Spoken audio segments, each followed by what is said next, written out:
Hello. This is going to be my developer's commentary and playthrough of the Ludum Dare Jam version of Explorem Ipsum Catacombs of Time.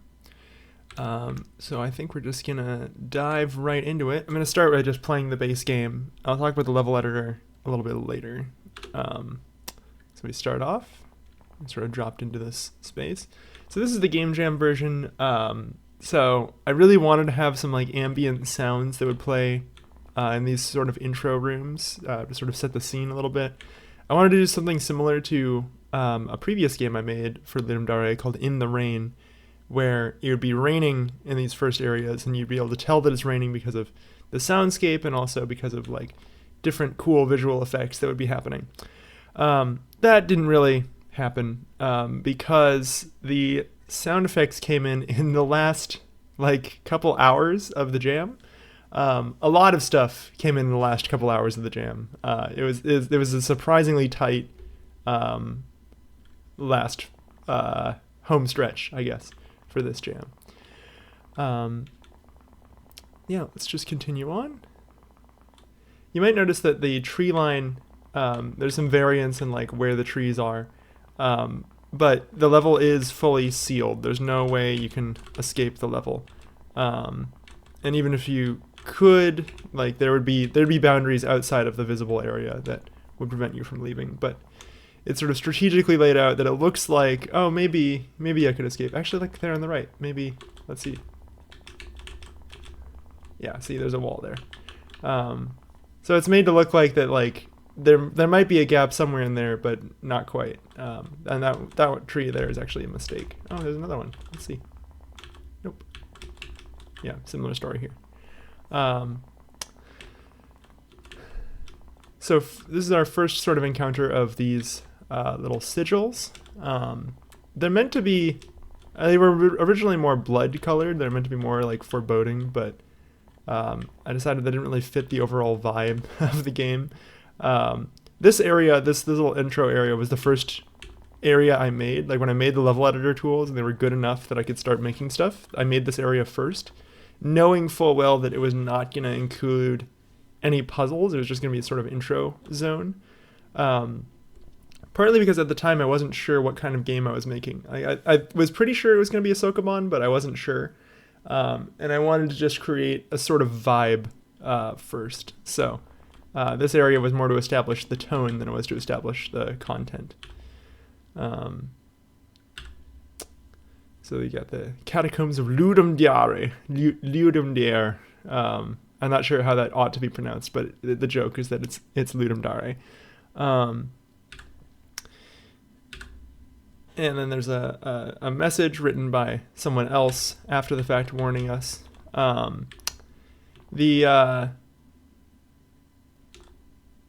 I wanted to have a lot more story going on, like a sort of dialogue, not really dialogue, of like the person who's writing these messages, who like, writes this sigil and everything, is supposed to be the same voice throughout. And you get a couple messages from them. I think in the final jam version of the game, there's only like 3 messages and 2 of them are right here. So it doesn't really come across super well, but here's another one. Yep. The catacombs will claim you forever. So, this area, I did a lot of revision on this little exterior area.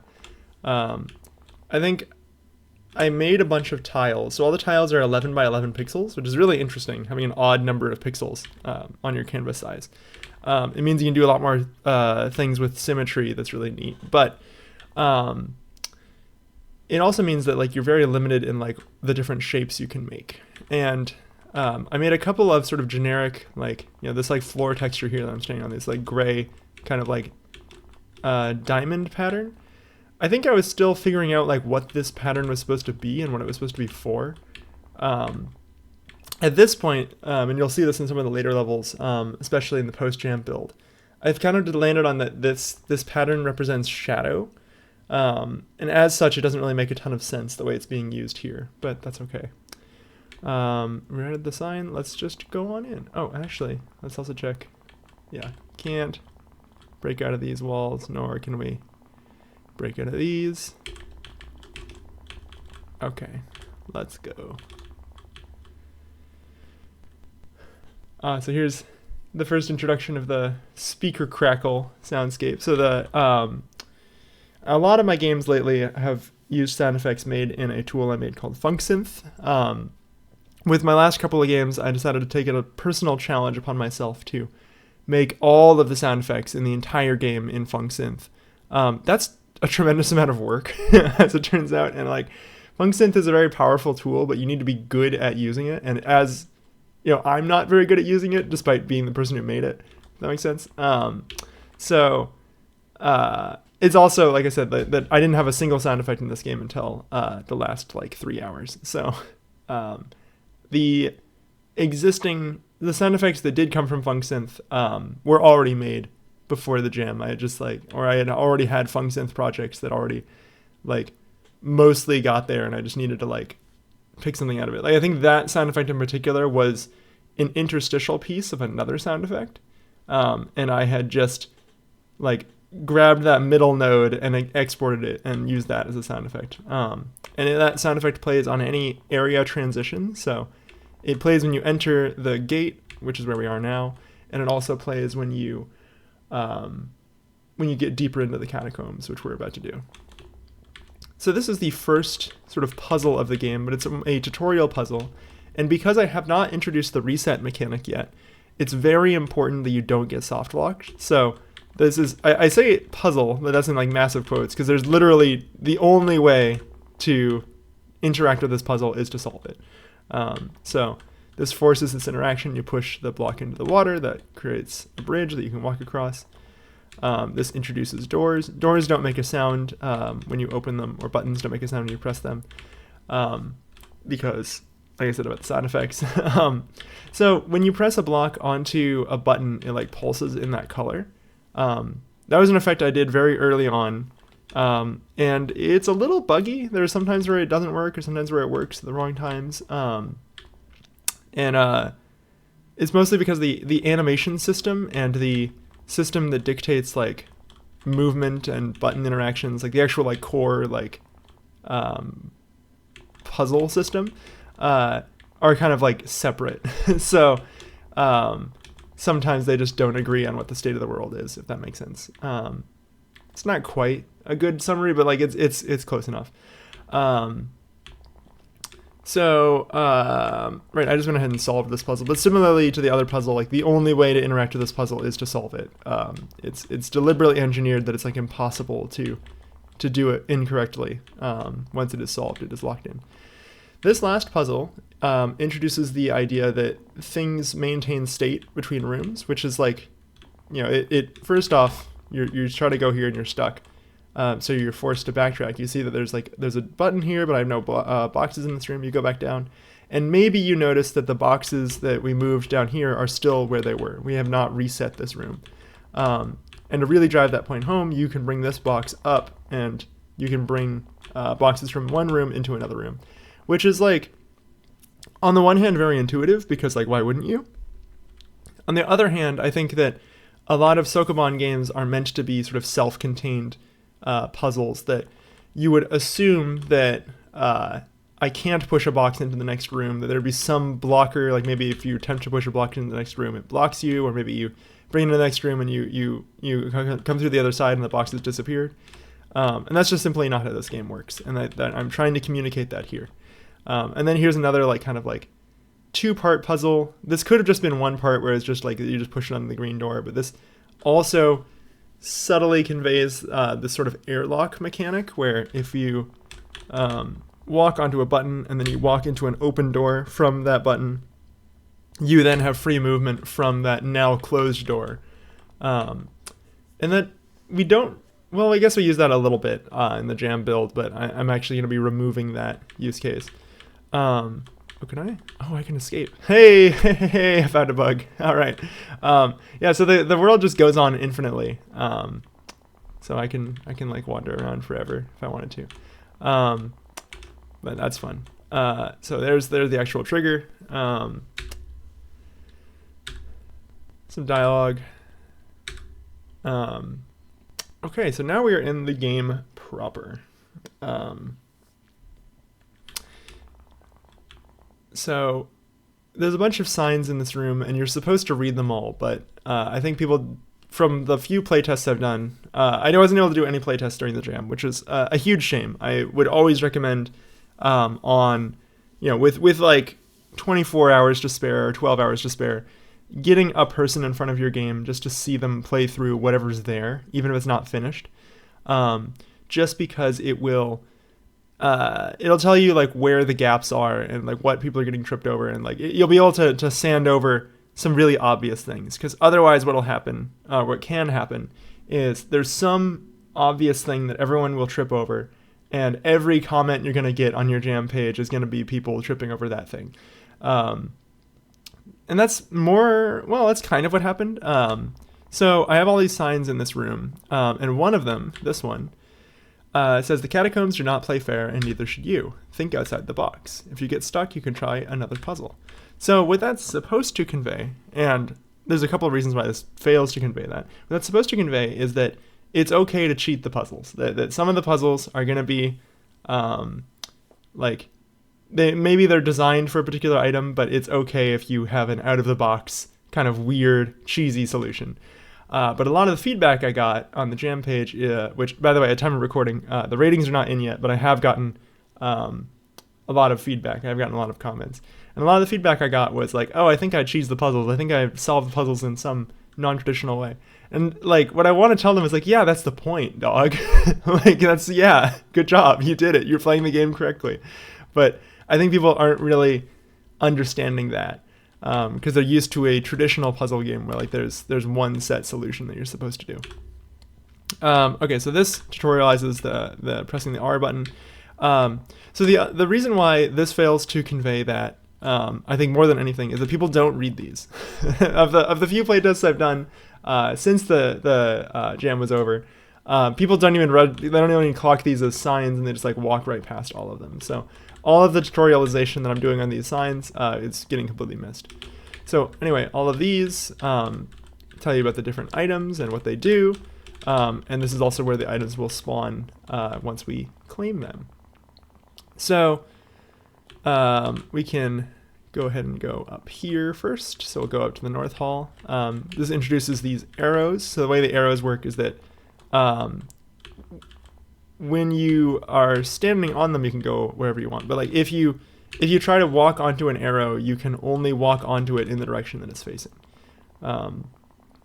which is a little weird, a little bit like video gamey. But I borrow it from another game called Deadly Rooms of Death, DROD, and it works very well in that game. I think they work a little differently in that game, but they give you a lot of puzzle flexibility.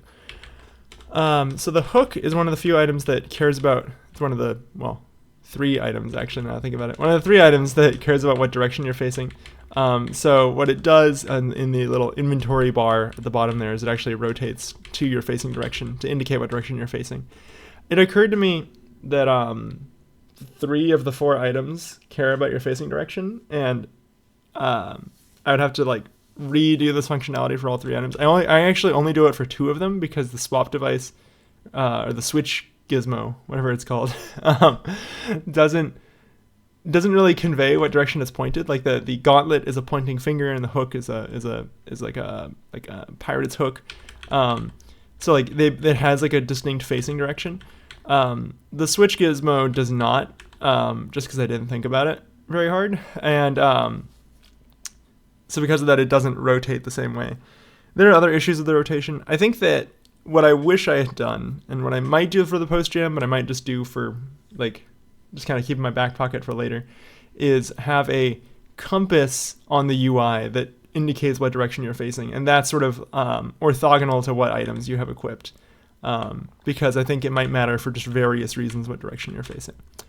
Anyway, the intended solution for this puzzle is something like this. You hook over here. So the hook, I haven't really shown off the grappling hook. So the hook has that range. You can latch onto some things and move towards them, like these things. For traditional walls, you cannot. You can grab crystals, which are our objective. And these guys can be pushed. So the intended solution was something like you do, yeah, that, like what I want you to do is like you do this, you bring this over here, you bring this over, you bring that over, bring that over. There's actually a much easier way that I did not notice, which was, let's see if I can remember it. Was it that? There's some easier way to solve this puzzle that I saw someone do that I was like, oh, oops, that's not the way I wanted you to solve that. And in the post jam, I'll be throwing this puzzle away entirely, so I don't remember what it was. Oh, so here's the exit.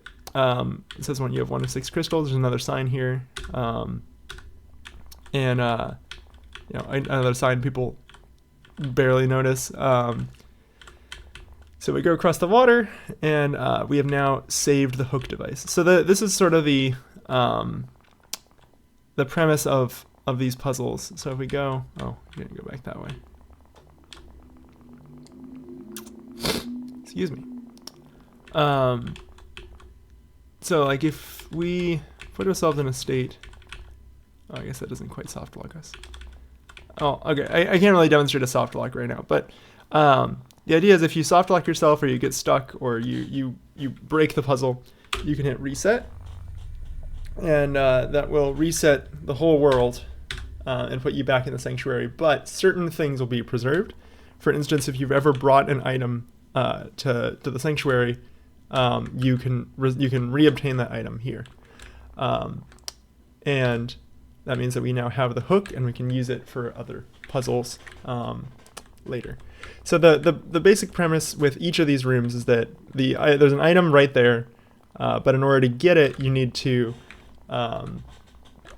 complete like puzzles that are centered around that item. And then once you've sort of demonstrated mastery of that item, then you get to keep it and take it home. You are also, and this is where the cheesing of the puzzles comes in, you are allowed to bring items you've already obtained into puzzles that they were not designed for. This one's an interesting example because this puzzle is impossible with no items. You need something like the hook. So I can use the hook, I can grab this thing. And I can, I want to equip it to X. And now I can pick items up. Oops. And so this puzzle, there's an intended solution to this puzzle, but I found out there's a much easier solution. It's supposed to use a combination of 2 items, but it's actually possible to solve with just one. You can solve it with just the swap, which is a little disappointing, but that's okay. So now if we return here, we actually get to keep the capture gauntlet. So if I reset again, we now have the gauntlet. Fun fact about the reset. So when you reset, it like brings up this little like transition thing with all the colors. And like there's that little glitch sound effect. That glitch sound effect is actually completely unintentional. That is, it's playing a sound effect and then it's loading the level. And the loading the level is so slow that it actually like causes the sound buffer to like to stutter. So you're hearing, you're just hearing the system break basically.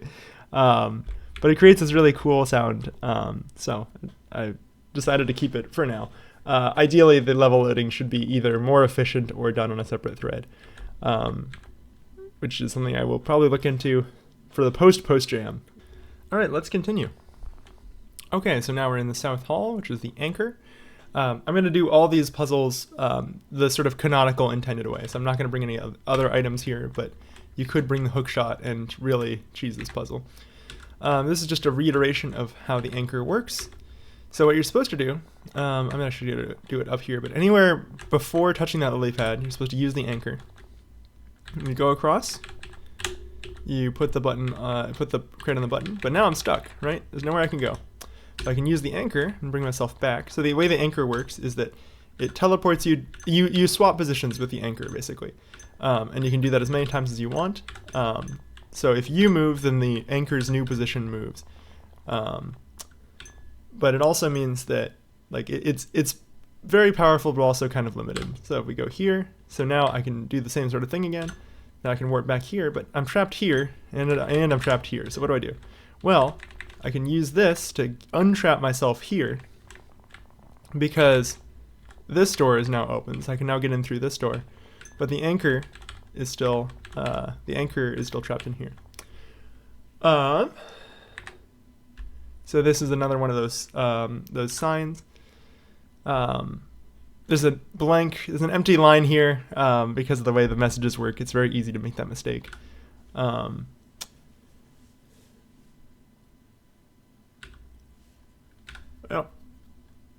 might rewrite that message for the post-jam build. It's a little boring, but so now I can move this intentionally. I forget if the anchor. No, the anchor does not count as a thing that pushes buttons. I thought about that. I thought that might be interesting, and I might play with that idea later. Okay, so we got another crystal, and now we have another door here that we need to press this down somehow to open, but we don't really have the tools to do that. So we're just going to come back. We're going to save the anchor, and I'm going to reset so that way I don't have anything else in my inventory for this part. And here's the swap puzzle. So like I said, a lot of the puzzles were made very last minute. I think the order that I made the puzzles in was anchor, swap, which I think is called switch in the game, but it should I call it swap internally because it's a much clearer name. So anchor, swap, which is these puzzles, and then gauntlet, then hook. I think hook was the very last one. Yeah, because the hook is very similar to In the Rain and also duality. So it's kind of been a mechanic I've sort of used a lot across my Sokoban style games in the past, and because of that, I was very confident that I could easily build a hook puzzle that was at least a little bit interesting.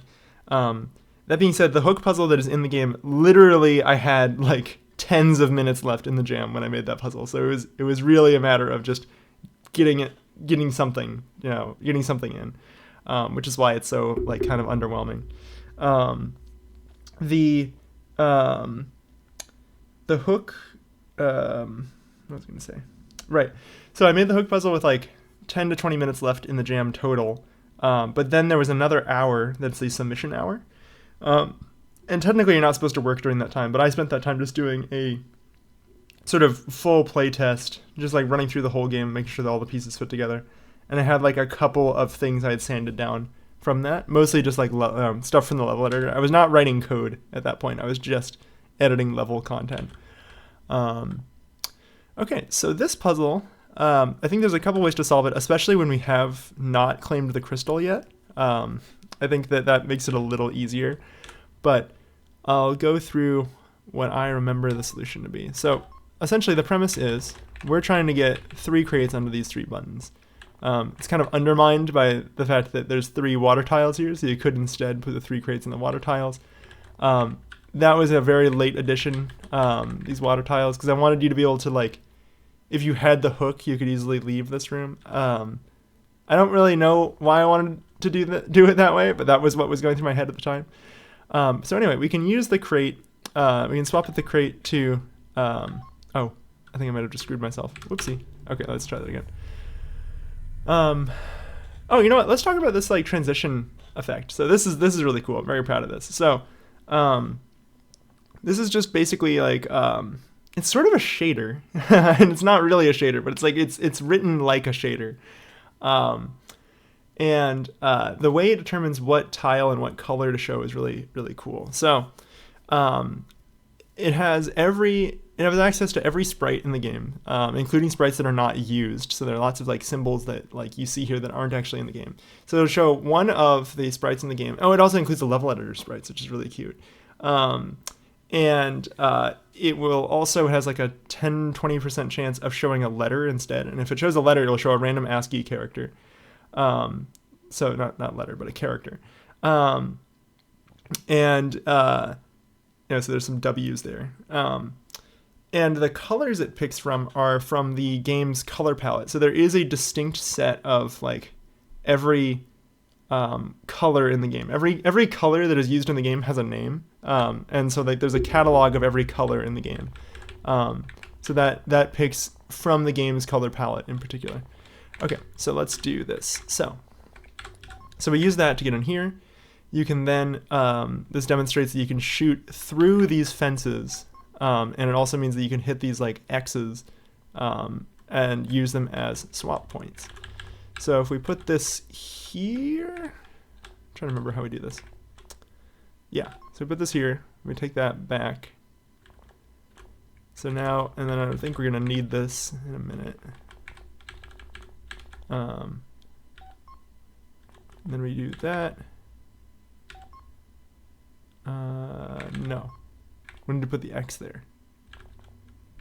Have we messed up? We messed up.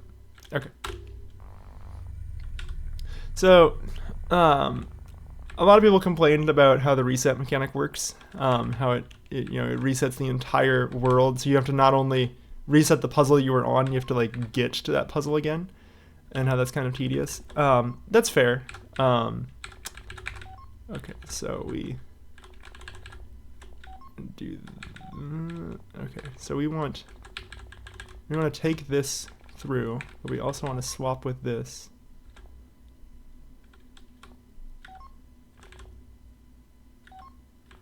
Yeah. Okay.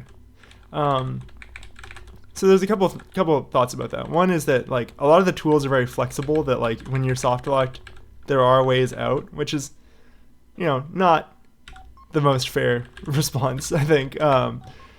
Like it's like, oh well, I mean, consider just like getting good. But the other thing is that the reset mechanic is inspired by another game that does the same thing called Ernog Unlimited. It's by Niflas. And I played that game and I was like, man, I really want to make a version of this game where the world has all these puzzles in it, but the puzzles you can bring stuff from other puzzles into other puzzles, so you can sort of cheat them. But then also the world, like you can, if you die, the world gets entirely reset. All of the puzzles go back to where they were, but certain things are preserved. And I do that in a lot of different ways. I take inspiration from Ernog in a lot of different ways. One of which is here. If we grab a hook, or if we grab this guy and we grab the hook.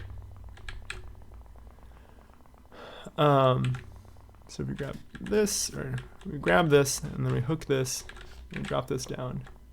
I guess we can't go back. But so I have a crate here in the sanctuary. And if I reset, that crate is still there. So the sanctuary actually remembers its state. And that's really cool. And Ernog does something very similar, although to a much greater extent. It like matters a whole lot more. What you can store in your sanctuary equivalent. Okay, so we have all the items now. So now we can just do the sort of bonus puzzles. So I think I'm going to grab this guy and this guy. And so the swap gun is still there, but that's okay. We don't really need it. So if we drop an anchor here, we swap with that. We use the anchor. So now we can use those two things in conjunction with each other, and we get a lot more functionality. Now we have to also take it home. We actually don't. We can risk reset, and it will remember that we have it. That would be a really fun mechanic, is if you had to take the coin home. I think for the jam, I decided not to do that because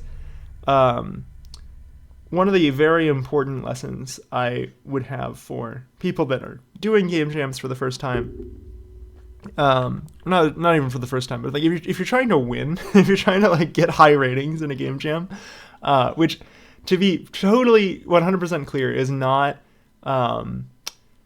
there's more value to participating in a game jam than getting a high rating. Like that is only one criterion for success.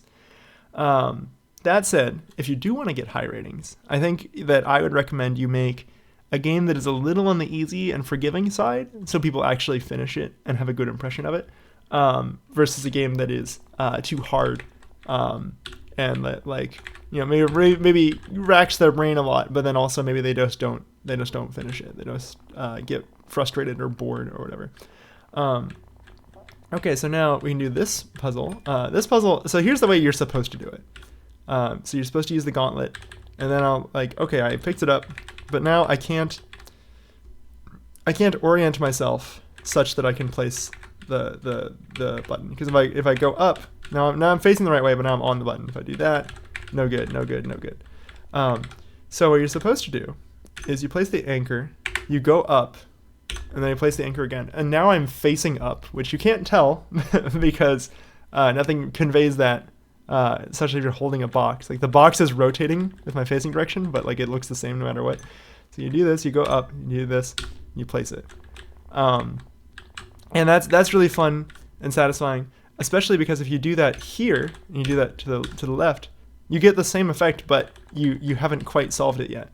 So like there's like an opportunity for like an aha, like eureka moment. Okay, so we got that crystal.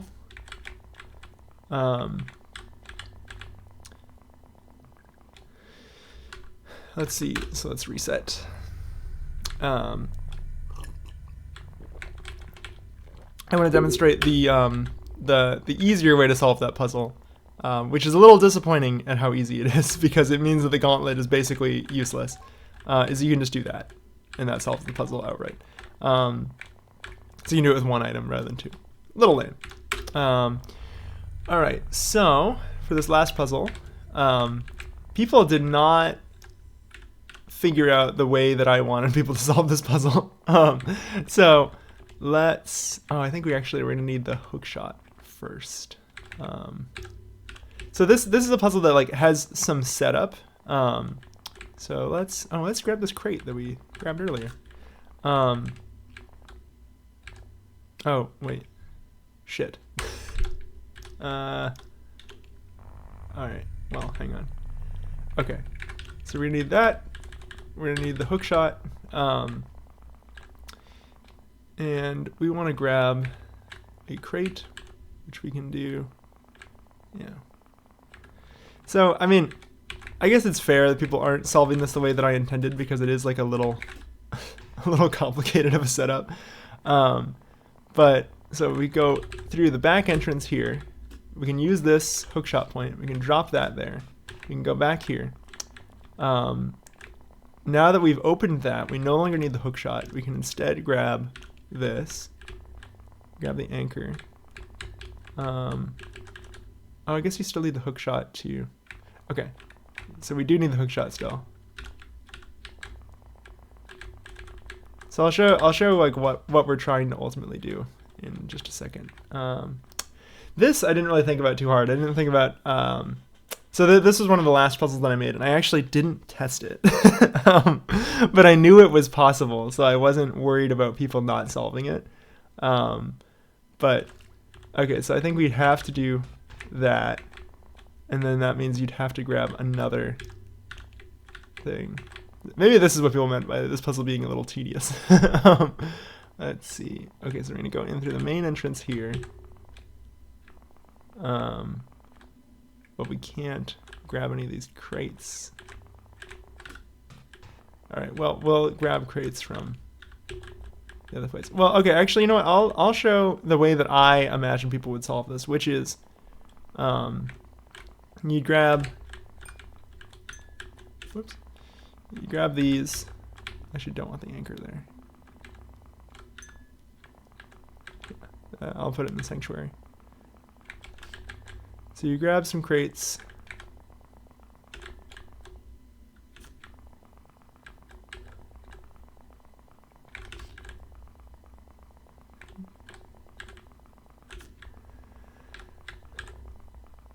All right. I promise this will all make sense in a second. Okay, let's put the anchor there. So we're gonna need a hook shot again.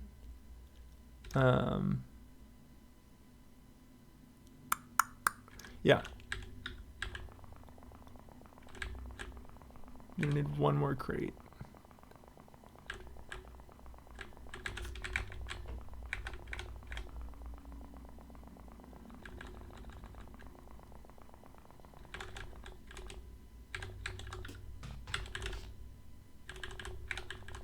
Alright, So we do that. And now we have all this set up. Now we grab the anchor.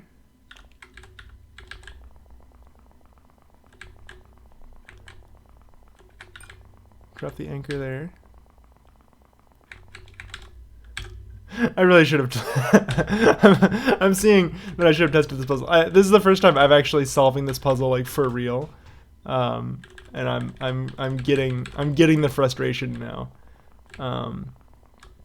Okay, so now we can warp back here.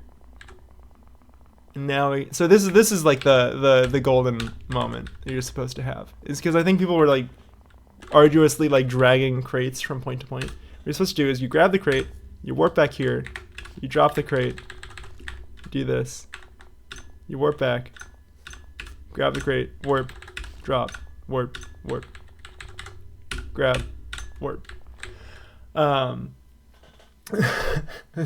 that's like a lot of steps and a lot of capacity to screw up. I think that in retrospect, there should be another fence post like over here, so that way you don't need to use another crate, like, or like out here maybe, so that way that you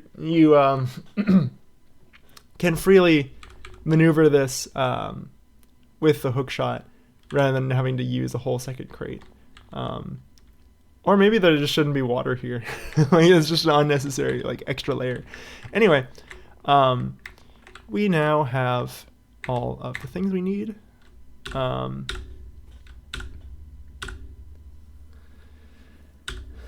Yeah, so yeah, as this message implies, the level editor was made also in 32 hours. I'll show that off in a minute.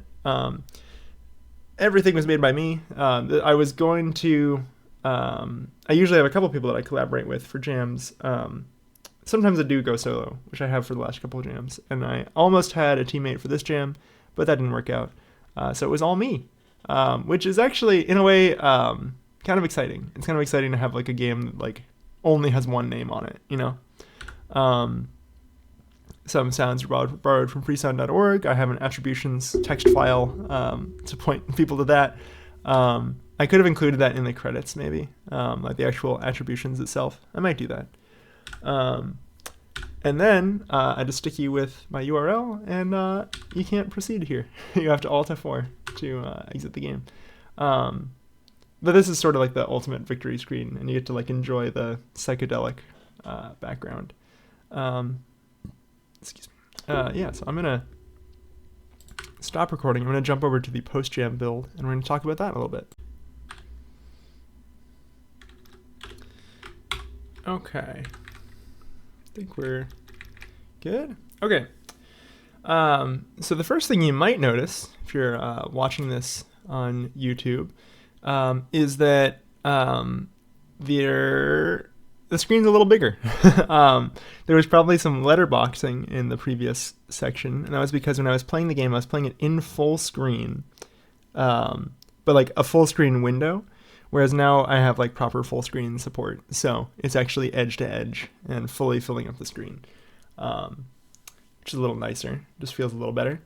There's also a controls section that shows you what all the buttons are. I have an alternate sort of control scheme. Like the intention is arrow keys and then ZXR. Although I actually kind of have this backwards, I guess. But you can also do space, shift, and escape. As well as WASD.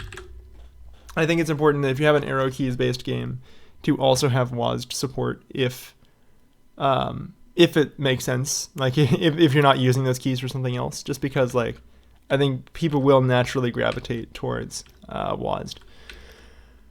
Okay, so let's talk through the level editor, which I'm actually probably going to need to not be in full screen for. Well, we'll see. We'll see how this goes. So this is what the level editor looks like. This is available, like this is shipped with the game, so you'll be able to play with this yourself. Although I have a few more entities than the base game does. So I have a brush. Brush works pretty straightforwardly. It's just you paint a tile. Each tile type has its own like set of properties that dictates like how it behaves. So like fences, and these are also fences, they just look different. And let's see, like, bridge and lily pads and water. So if I drop a character here, you have to name a level before you can play it. But so all of these things will like have the functionality they're supposed to have just by being what they are. Similarly, I can just place down an item. Whoops. I just place down an item and grab that item. I can also, of course, place down the player. Whoops, keep doing that. And like you can only have one player, but this is actually not technically the player, it's the player's spawn point. That's the thing that I'm placing. And I guess technically it does override other tiles, but if I then hit F5, I then start from that point. But if I hit the play button and I click, I play from the point that I clicked on, which is very useful for just testing levels and just like trying out stuff. In terms of the like style, I guess one of the other tools is I have a selection tool. Now let's talk about the tools first, and I'll talk about style. So I have a selection tool, and then I also have a move tool where you can move the selection. It's a little bit jank, because like I said, this was all made during the jam. This fill tool doesn't actually do anything because there's already a fill functionality as part of selection. You can press F, and it fills that area. You can also press delete, and it deletes that area. That is a very useful tool because especially at the levels this big, it's really, you really want to be able to just be like, oh, I want to fill this space, and then I want to like carve out a room, and then like, and then start building actual puzzle. This is the signal tool. So if I place down some doors and some buttons, so they all are green doors and green buttons, but if I click on this guy and then I click on these doors, they cycle through the different colors. You have to like right click to go backwards. And similarly to the other things, like their functionality is just sort of baked into what they are. So if I grab one of these and let's put down like a swap gun to make things easier for us.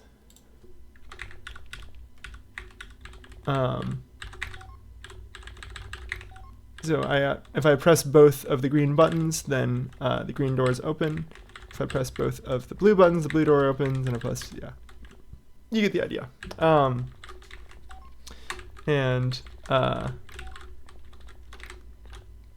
Yeah, I can have like myself pressing one button and the crate pressing another button. And like the fences work this way. Oh, you can swap with lily pads. I didn't know that. So that's like literally every entity in the game just has like a list of traits, and the traits dictate whether or not you can swap with it, or you can pick it up with a capture gauntlet, or if you can hook onto it, or if you hook onto it, like how does it behave? Do you pull it? Does it pull you? Does it block the hook? Etc. Yeah, let's see.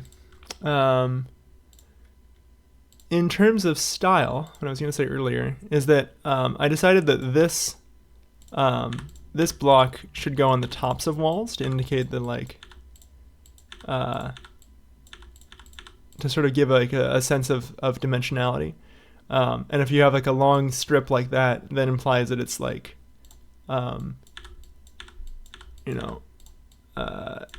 the top of a section of wall. And I think typically I try to like avoid having like a giant thick strip of these like wall toppers. Like if it's thick like this, I would like delete the middle, so because it's like, oh, you can't see that part. You don't know it's there. So it'd be something more like this. This is like if this were the interior. And I just found that like that just looks nicer. So like as compared to like if I just like carved this out. Maybe it was like a little room over here. Like I could just have rooms that look like this, but like I think that it looks a little nicer to sort of give a little bit of context to the room. I think for something like this, I might do like that. It's a little bit improvised. It's a little bit like, I like only kind of know what I'm doing. I guess like it's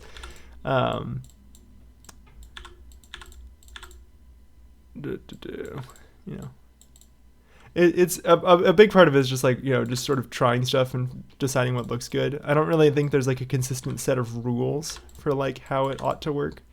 But yeah. What's cool about this 11 by 11 pixel canvas is that you are kind of like, you do kind of discover, what looks good together. Like this little square thing, when I first drew it, it was not meant to be a wall topper like it ended up being. It just sort of happened that way.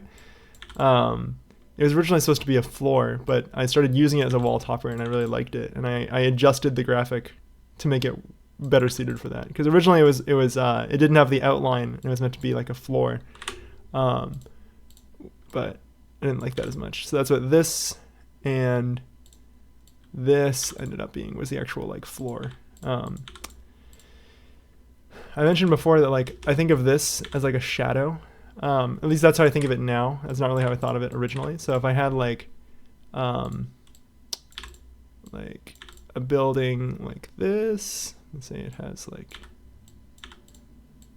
it's got like a roof, and maybe this is like a chimney.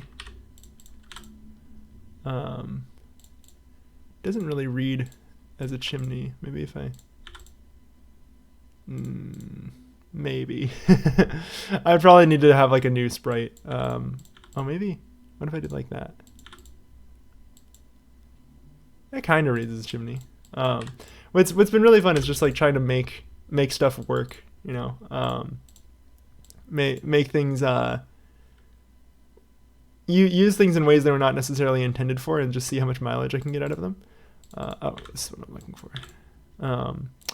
So if I had a building like this, what I might do is you would have a block of the shadow tile, this guy, and maybe like for that little like smokestack, it would have like a little part jutting out, and it wouldn't necessarily have to be like the same size, because it's conveying like perspective, and like that it's conveying like where the light source is, which in this case is like from the back. But it also means that like when you walk in it, you're sort of like walking in its shadow. And because of the way these tiles work, they sort of look like they're off grid, even though they're not. They're just sort of like offset on the grid. I think it creates a really cool effect. Yeah, I think like, in terms of like painting like the woodlands in the intro section of the game, it's very easy to just sort of do something like this, and then like, erase chunks, or use the brush and like sort of the Bob Ross style like cross hatching, just like drawing a bunch of X's and getting a bunch of trees that way.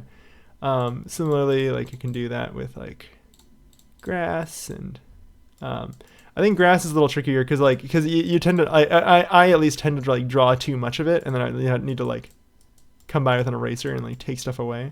So it'd be like a little more sparing. Yeah, let's see. There's some entities that like didn't get used at all. So obviously arrows we saw. There's this like brighter wall, which I do use a little bit, but I think I only use it as a mistake. It was intended to be like, excuse me. If we do something like this,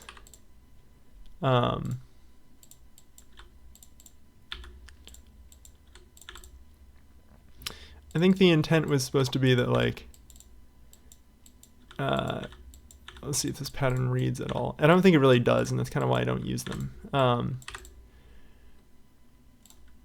That it's supposed to read like this section of wall is like jutted out, whereas this is more inset, so this is brighter. I think that just doesn't scan. I think part of it is because the brick textures like still line up. But if I make the textures not line up, like it doesn't really look right. So I don't know.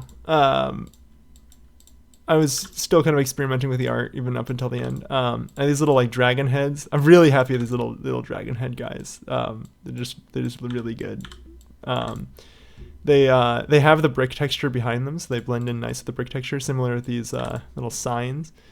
And like put the toppers and like yeah, you get a lot of visual variety that way.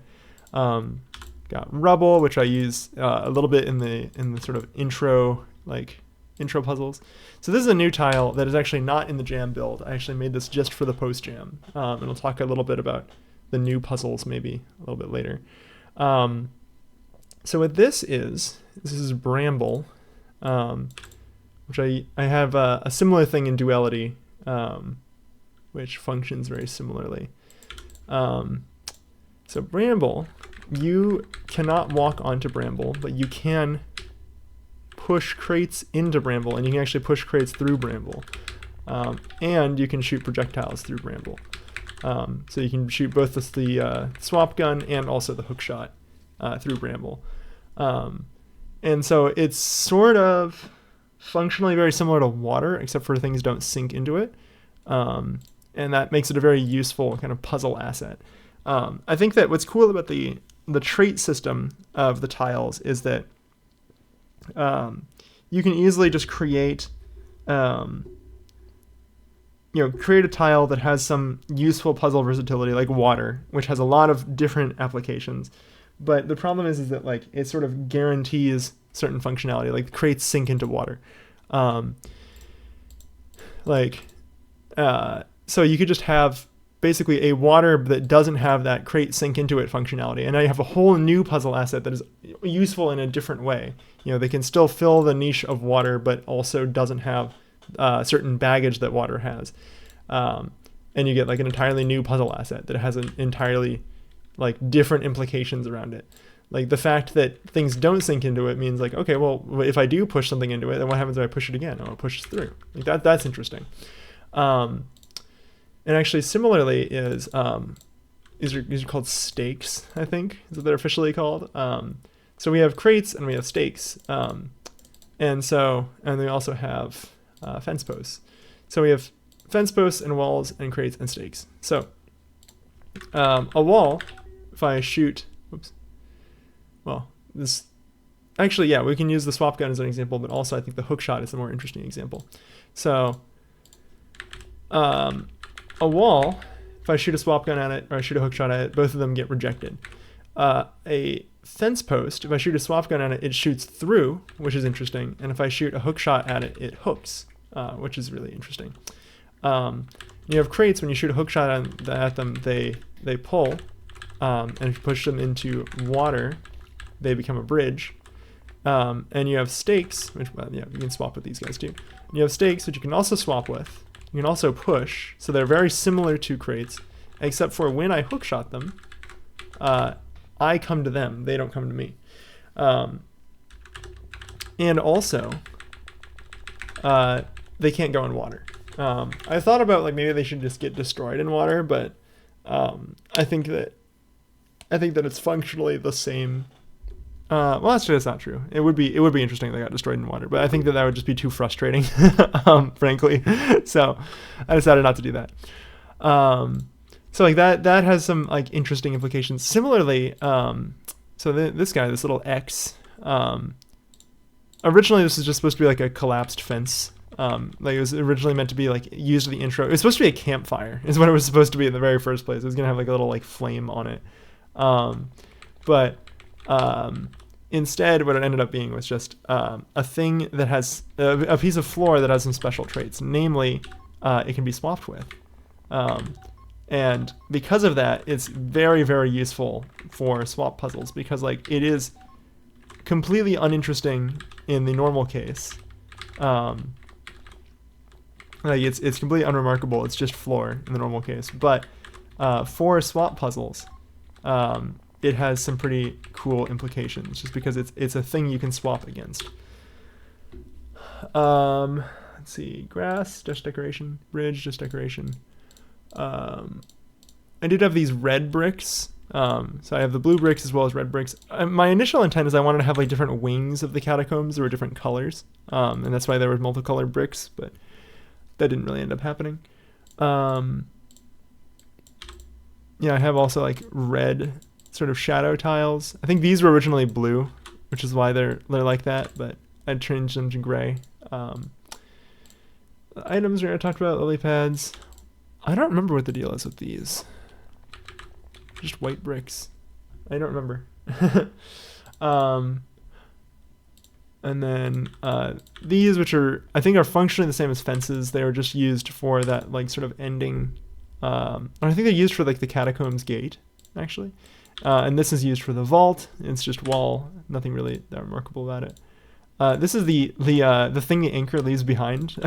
So this doesn't do anything on its own when you place it in a level. It shouldn't be accessible via the editor, but it is because path of least resistance. This is the pillar. The pillar is funny because it's white. When you select it, the colors feel like they invert, and like it looks. It has this like sort of rotational symmetry that like if you invert all of the colors of the pillar, it looks like itself rotated. That was not intentional. It's just sort of an artifact of how the colors work. Breaks I talked about. Sigils I think they're also swappable, and they're also like pick upable by the gauntlet. Nothing really utilizes that, but like it's just a cute thing. Signs are completely unremarkable. That like you can put triggers on them. Like so, I can say like show intro 1. I think that's right. And now it says the intro 1 dialogue. And trees are unremarkable, but like they like come together in pieces, which is pretty neat. So if I put together like that, I can like make a little tree stump, or I can do this, make a tree stump that way, and then water, which we talked about. I do want to talk a little bit about the graphical style of this game, even though I realize this video is quite long already, but hopefully this is interesting to like somebody. Water, well, I mean, water I guess is a good place to start, but I think we just talk about any tile. So all of the graphics in this game, 100% of the graphics in this game are on a tile grid.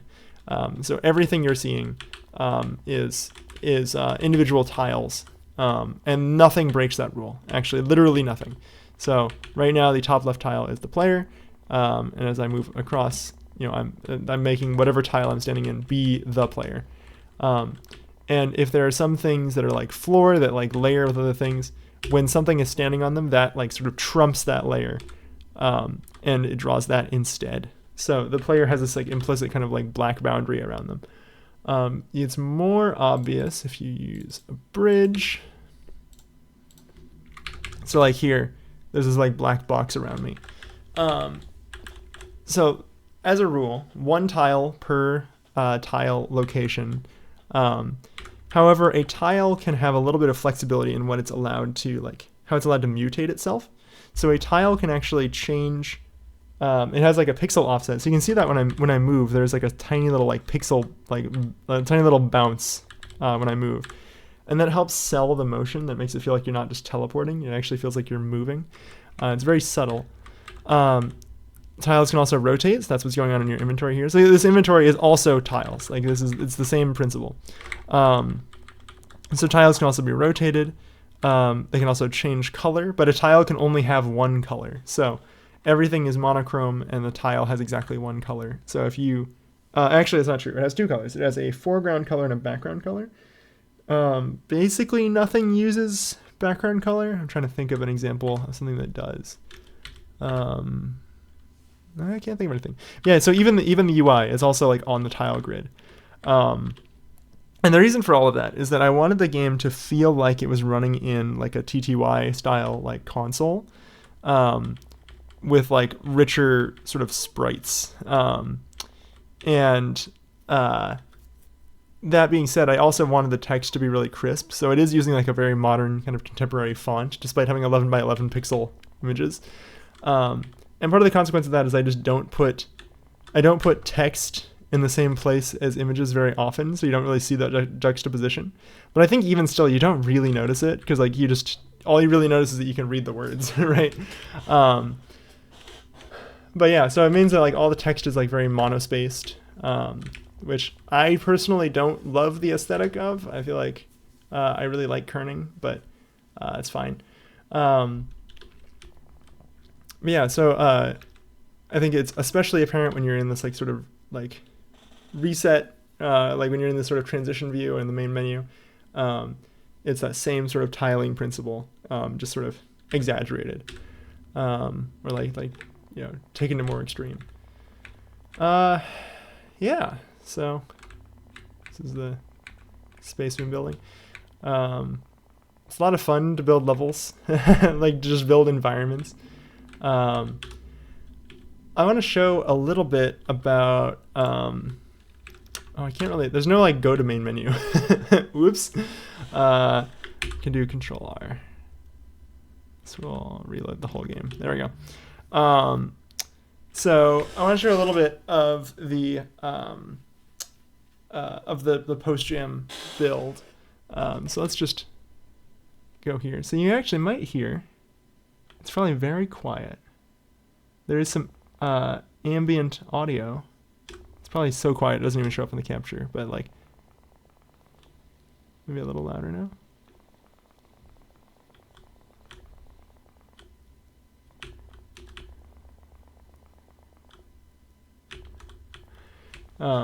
Basically each room has its own kind of ambient sound that's playing, very inspired by Knit Stories, which is also by Niflas.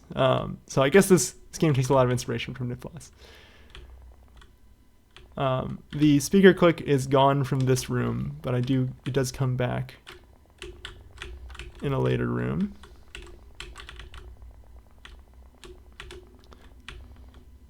There's now a sound effect when you push crates and when you push buttons. So the speaker click is back in this room, but it's a little more dramatic now. Also made in FunkSynth, but actually like I took a little more time to make it.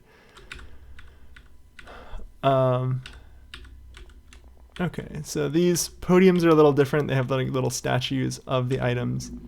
And I renovated the hook puzzles. Actually, I renovated this whole area. So now we have these sort of like T-shaped structures, and they have like T-shaped shadows, which kind of implies that there's like light coming from this direction, maybe coming from the vault. And here's that sound effect again. So it's very similar to the speaker crackle, but like has a little bit more substance to it, a little more going on. So here's the new hook puzzle area. And if we go up here, we hit sort of a dead end. So this gives a much cleaner demonstration of like how the hook works. You get a lot of experience hooking stuff around. You use stakes to push buttons, which you didn't do before.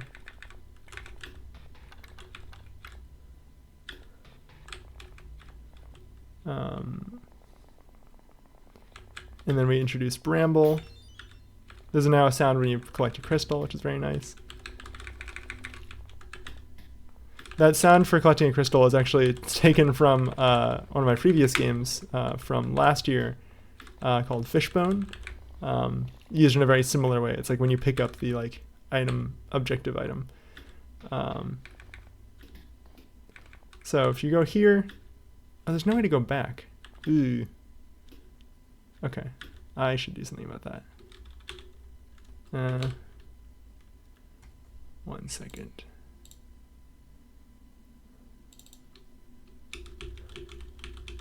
We're doing it live. Should put a fence post like right here. What is this guy? It's the ambience. Okay, we can move that. So everything in the level editor is also on the tile grid, which for better and for worse. Okay, so if we go here, and then you determine you can't do anything here, so then you can just hook back here.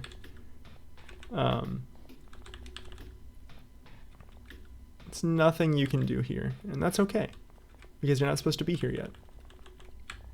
So this little like podium here is supposed to imply that like you need these items.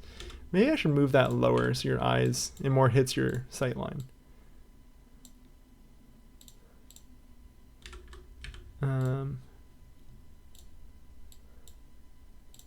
Maybe like here.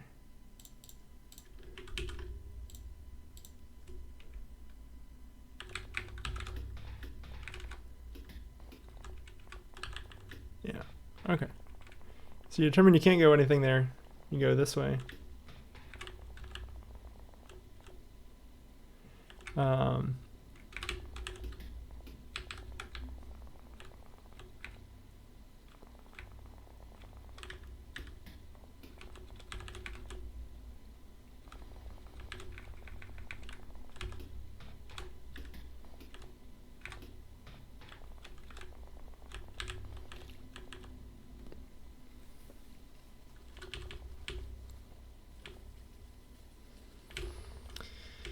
Yeah, so that's the new suite of hook puzzles. There's way more going on there, and now you get to keep the hook again. And I also want to make it so like when you come in here, you're not like locked in here anymore, but until you pick up the hook. But if you don't pick up the hook, you can go up here, and if you say we reset, this takes a little longer now, unfortunately. If we reset and we come back up here with the hook, so now we can go up here. We can't do anything with that yet. But if we come back with the swap gun, we'll be able to do something. I think I wanted to renovate the swap gun puzzles. I forget what state that's in. Oh, yeah. I think this is still kind of work in progress. So we will see where this goes. But yeah, the goal is to sort of revamp. Excuse me. So the goal is to revamp just kind of all of the puzzles to make things a little more interesting. This is exactly the same. This is not changed yet. I think I also wanted to redo the gauntlet puzzles. This has changed a little bit. This is now impossible to do with the swap gun. You need to do it the way that I want you to do it. And then of course I also want to redo that water puzzle just because it's a little boring in its current state. I think what I might do is I might move this puzzle. I might move into this room just because it's more for this room. I need to move these crates. Maybe I get rid of these crates altogether and you're supposed to like collect them from the other areas. That might be interesting. That might also be tedious. I think people don't really get the sanctuary stores crates, so that you could theoretically bring crates into the sanctuary and just like basically item duplicate and just get a million crates. But people don't really play that way, so it's not really obvious that you can do it that way. Anyway, this is a very long video. I'll probably do like a little preamble to this in a minute. If you watched all of this, I hope you enjoyed this little behind the scenes of how this game was made. I think I've sort of covered everything that I wanted to talk about. I am very happy with this game. I guess I wanted to just say that that I think it's maybe not the best game I've ever made, but like it's up there. I think it's very, very like cohesive and self-contained, and I made all of it, so something to be said for that. All right, have a good night or day or whatever it is you're doing.